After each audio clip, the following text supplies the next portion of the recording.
선지자의 무리 중 한 사람이 여호와의 말씀을 그의 친구에게 이르되 너는 나를 치라 하였더니 그 사람이 치기를 싫어하는지라. 그가 그 사람에게 이르되 네가 여호와의 말씀을 듣지 아니하였으니 네가 나를 떠나갈 때에 사자가 너를 죽이리라. 그 사람이 그의 곁을 떠나가더니 사자가 그를 만나 죽였더라. 그가 또 다른 사람을 만나 이르되 너는 나를 치라 하매 그 사람이 그를 치되 상하도록 친지라. 선지자가 가서 수건으로 자기의 눈을 가리어 변장하고 길가에서 왕을 기다리다가 왕이 지나갈 때에 그가 소리질러 왕을 불러 이르되 종이 전장 가운데 나갔더니 한 사람이 돌이켜 어떤 사람을 끌고 내게로 와서 말하기를 이 사람을 지키라. 만일 그를 잃어버리면 네 생명으로 그의 생명을 대신하거나 그렇지 아니하면 내가 은 1달란트를 내어야 하리라 하였거늘 종이 이리저리 이를 볼 동안에 그가 없어졌나이다. 이스라엘 왕이 그에게 이르되 네가 스스로 결정하였으니 그대로 당하여야 하리라. 그가 급히 자기의 눈을 가린 수건을 벗으니 이스라엘 왕이 그는 선지자 중에 한 사람인 줄을 알아본지라. 그가 왕께 아뢰되 여호와의 말씀이 내가 멸하기로 작정한 사람을 네 손으로 놓았은즉 네 목숨은 그의 목숨을 대신하고 네 백성은 그의 백성을 대신하리라 하셨나이다. 이스라엘 왕이 근심하고 답답하여 그의 왕궁으로 돌아가려고 사마리아에 이르니라. 아멘.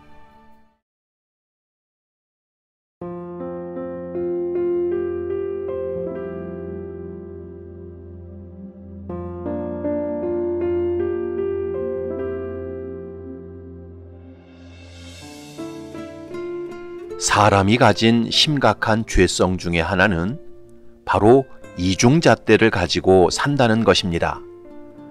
나에게 적용하는 기준과 남에게 적용하는 기준이 너무 다르다는 것입니다. 이런 모습은 정치인들에게서 특별히 두드러지게 나타납니다. 한때 조적조라는 말이 유행한 적이 있었습니다. 이 말은 조국의 적은 조국 자신이라는 뜻이었습니다. 조국 전 법무부 장관 후보자가 예전에 트위터에 이런 글을 올린 적이 있었습니다.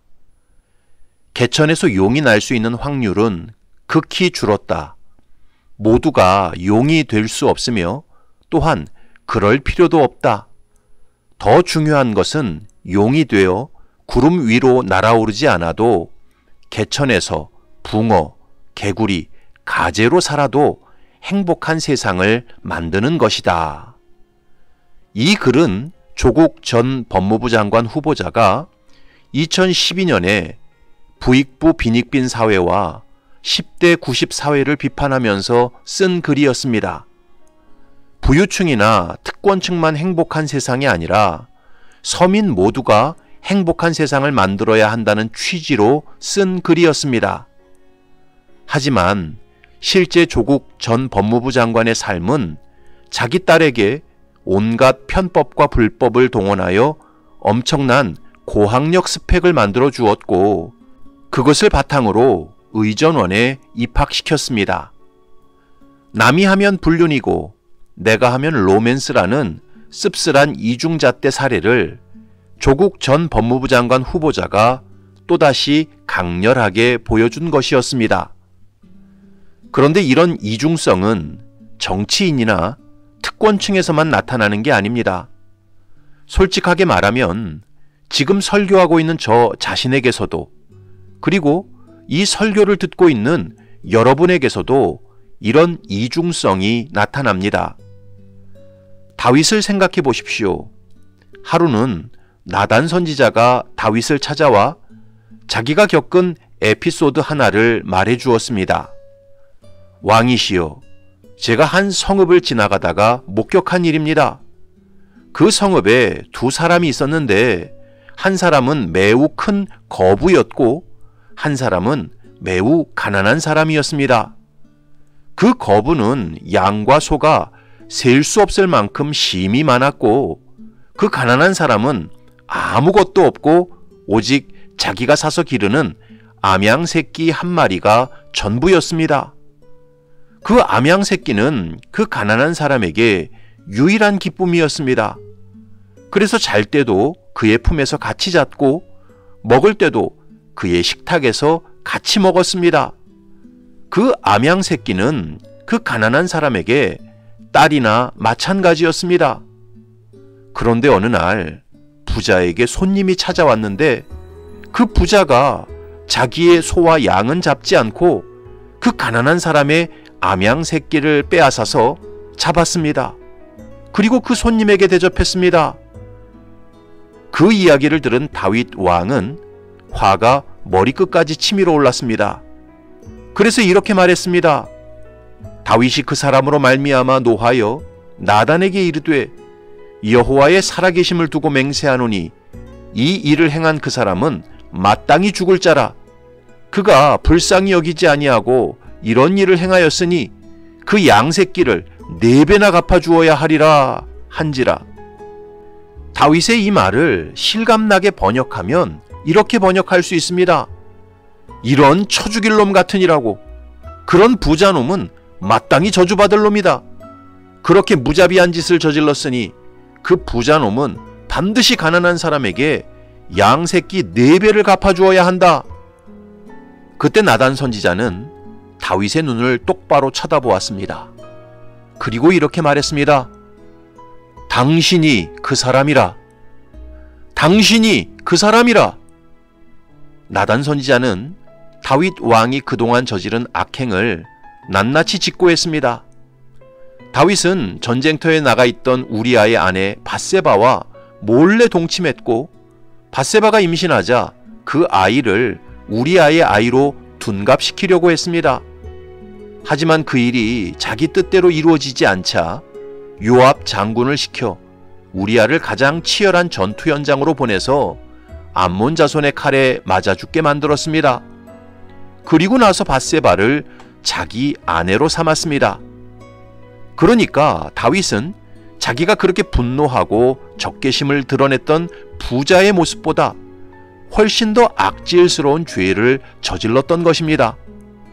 그러면서도 다윗은 다른 사람의 죄에 대해서는 그렇게 분노하고 적개심을 드러냈지만 정작 자기 자신의 죄에 대해서는 너무나 무감각했고 관대했습니다. 그래서 다윗은 다른 사람의 죄를 정죄하면서 자기 스스로를 정죄하고 말았던 것입니다. 그런데 이와 비슷한 모습이 오늘 본문에서도 똑같이 일어났습니다. 아합은 아람의 왕 베나닷을 살려준 대가로 빼앗겼던 이스라엘 성읍들을 되찾았습니다. 그리고 아람의 수도였던 다메섹에 자기 이름으로 된 거리와 시장도 만들었습니다. 아합은 이런 자신의 선택을 스스로 만족해하며 잘했다고 생각하고 있었습니다. 그러던 어느 날 아합은 길을 가다가 전쟁터에서 돌아온 어떤 사람을 만나 대화를 나누게 되었습니다. 39절부터 42절을 보면 왕이 지나갈 때에 그가 소리질러 왕을 불러 이르되 종이 전장 가운데에 나갔더니 한 사람이 돌이켜 어떤 사람을 끌고 내게로 와서 말하기를 이 사람을 지키라. 만일 그를 잃어버리면 내 생명으로 그의 생명을 대신하거나 그렇지 아니하면 네가 은 1달란트를 내어야 하리라 하였거늘 종이 이리저리 일을 볼 동안에 그가 없어졌나이다. 이스라엘 왕이 그에게 이르되 네가 스스로 결정하였으니 그대로 당하여야 하리라. 그가 급히 자기의 눈을 가린 수건을 벗으니 이스라엘 왕이 그는 선지자 중에 한 사람인 줄을 알아본지라.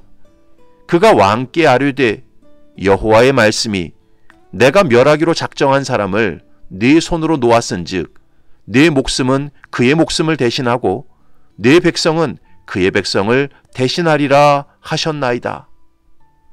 아합은 다른 사람의 문제에 대해서는 지극히 합리적이고 상식적인 판단을 내렸습니다. 그래서 전쟁 포로를 잃어버린 그 사람에게 본인이 저지른 잘못에 대해서 스스로 책임져야 한다고 말했습니다. 그런데 그 말이 떨어지자마자 변장한 선지자는 자기의 정체를 드러낸 후 아합에게 이렇게 말했습니다. 42절을 보면 여호와의 말씀이 내가 멸하기로 작정한 사람을 내 손으로 놓았은즉 내 목숨은 그의 목숨을 대신하고 내 백성은 그의 백성을 대신하리라. 아합은 다른 사람의 죄와 잘못에 대해서는 너무나 살이 분명하게 잘 판단하고 정죄했습니다. 하지만 하나님 앞에서 자신이 저지른 죄와 잘못에 대해서는 너무나 무지했고 관대했습니다. 하나님께서는 이런 아합의 이중성을 분명하게 깨우치시고 회개케 하시려고 선지자를 변장시켜 아합의 죄와 잘못을 자기 스스로의 입으로 정죄하게 만들었던 것입니다. 이런 성경의 기록을 보면서 성도들은 언제나 자기 자신을 깊이 돌아봐야 합니다. 우리는 누군가의 죄와 잘못에 대해서 자주 거침없이 분노하고 침을 튀겨가며 비판합니다. 하지만 우리 자신도 지금까지 살아오면서 만만치 않게 그 비슷한 죄와 잘못을 저지르고 살았습니다. 하지만 그런 자신의 모습에 대해서는 잘 돌아보지 않습니다. 그러나 기억하십시오. 누군가를 정죄하고 비판하는 행위는 결국 나 스스로를 정죄하고 비판하는 행위입니다. 왜냐하면 내가 다른 사람을 정죄하고 비판하는 그 행위를 이미 나 역시도 행했기 때문입니다. 사람은 다 거기서 거기고 동일한 죄를 짓는 죄인이기 때문입니다. 사랑하는 성도 여러분, 사람은 누구나 이중잣대를 가지고 살아갑니다. 자기에게는 관대하고 남에게는 매몰찹니다. 그러나 만유의 주제이신 하나님께서는, 가장 공의롭고 정의로운 심판자이신 하나님께서는 언제나 동일한 기준과 잣대로 모든 사람을 판단하십니다. 그러므로 성도는 다른 사람을 정죄하기 이전에 내 죄를 먼저 돌아봐야 합니다. 다른 사람을 비판하기 이전에 나도 동일한 잘못을 저지르지는 않았는지 먼저 살펴봐야 합니다. 예수님께서 산상수훈에서 말씀하셨습니다. 비판을 받지 아니하려거든 비판하지 말라. 너희가 비판하는 그 비판으로 너희가 비판을 받을 것이요 너희가 헤아리는 그 헤아림으로 너희가 헤아림을 받을 것이니라. 어찌하여 형제의 눈 속에 있는 티는 보고 내 눈 속에 있는 들보는 깨닫지 못하느냐. 보라, 내 눈 속에 들보가 있는데 어찌하여 형제에게 말하기를 나로 내 눈 속에 있는 티를 빼게 하라 하겠느냐. 외식하는 자여, 먼저 내 눈 속에서 들보를 빼어라. 그 후에야 밝히 보고 형제의 눈 속에서 티를 빼리라. 바라기는 저와 여러분들이 다른 사람을 정죄하고 비판하는 그 행위가 결국은 자기 스스로를 정죄하고 비판하는 행위라는 사실을 명심하시기 바랍니다. 그래서 다른 사람을 정죄하고 비판하는 일에 열을 올리며 살지 말고 십자가 앞에서 나 자신을 성찰하고 회개하는데 더 많은 힘과 에너지를 쏟고 사시기를 주님의 이름으로 축원합니다. 아멘.